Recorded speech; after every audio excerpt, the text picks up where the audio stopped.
Hi guys, welcome back to my channel. It is me, the Tsofafatso, and one of my goals for 2024 is to become a better software engineer. So I have about 3 years. I'm about to hit 3 years of working full-time now, which is crazy, but that's a story for another day. But yeah, I've learned and I've grown so much over the last 3 years, but I feel like I still have so much to learn, and recently I've been actively trying to learn, listening to podcasts, doing some reading, and I've come across some things that I realized, wait a minute, did I actually ever learn these things? It's either I didn't learn them or I wasn't paying attention when I was learning them. But these are super important things which I feel like you don't really come across when you're learning. Whenever we're learning, we usually learn okay, these are the programming languages and these are data structures and algorithms and all of these things. But some of the core skills, I would say, we don't really get taught. You kind of just have to figure it out as you go. So I thought I'd just share them, and if you part of your learning journey, then maybe you can actually put some focus on learning these. So I really hope you enjoy the video and find it helpful. If you do, please give the video a thumbs up and please subscribe. We're on the road to 30k. And yeah, if you have any questions or comments, drop them in the comment section and let us get into it.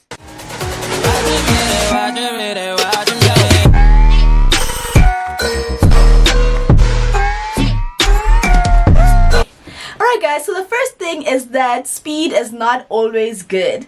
I know guys, when we're learning, we're just trying to get things out there and we're just trying to rush things. And in school, I had 7 modules in one semester.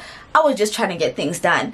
And the way some of my projects were marked are just uploaded and then the final result is marked. Not necessarily how my code looks and how it works, just the final result. So I think we really need to focus on how we're writing the code. It needs to be maintainable and readable, because when we start and we're doing our school projects and so on, or when you're just learning on your own, usually just working on your own. But as you kind of go into the work environment, projects get bigger and there's multiple developers that are working on one code base. So we need to make sure that the project is gonna grow, and we don't wanna, we're trying to avoid having technical debt and having to go back and make changes. So when you can, just make sure is what I'm writing am I just writing it because it works, or is it making sense?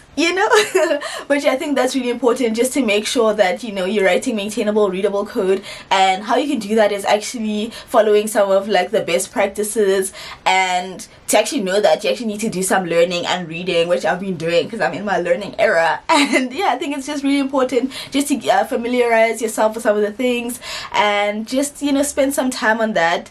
And also another thing which I think is important is having test coverage in your software, just to ensure the reliability of the software and to catch any issues early on.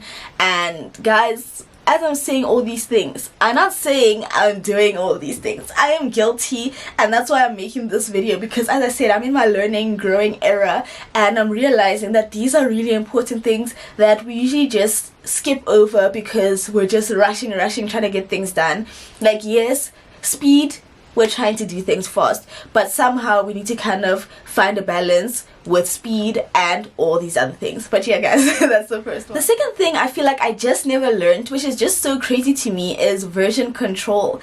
I remember in varsity when we just started collaborating and we just told, okay, just use GitHub, and I don't know, they just thought we knew how to use it. Unless I some of the things I'm maybe I just missed that lesson or wasn't paying attention.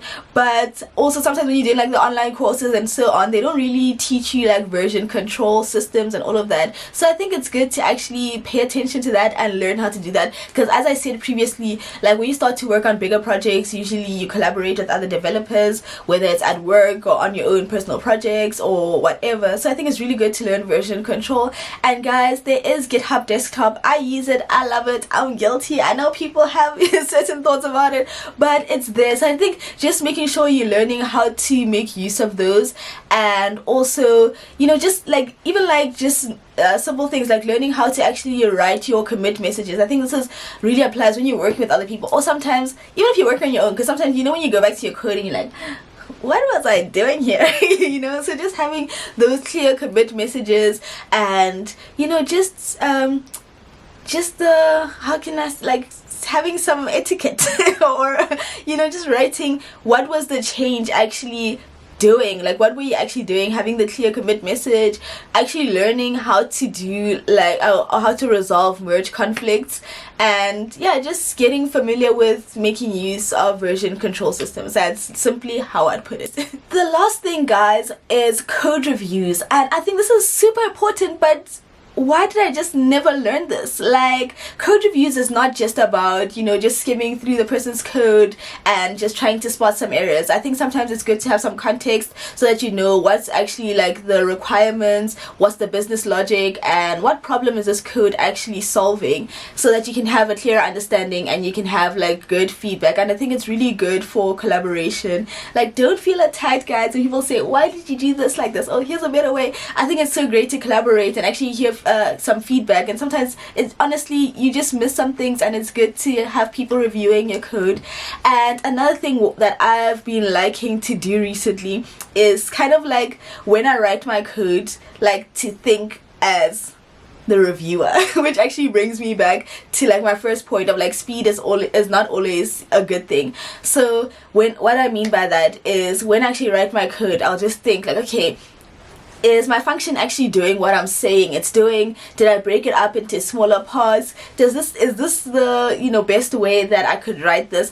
And as I said, guys, we don't always get it right. That's the whole reason of a code review, to have people checking out your work and actually seeing that, oh, actually you could actually do this better, and you're like, oh, you know what, you kind of ate with that, I can do better. You know, so I think it's just a really great way of like collaborating, working with others. It's good for you as well, because you know that, okay, at least, you know, I have some feedback with the work that I'm doing, and it also helps, as I said, with writing code that's maintainable and that's readable. And yeah, I think it's really great to have code reviews, and not just you know, not just like check like quick check, approve, you know.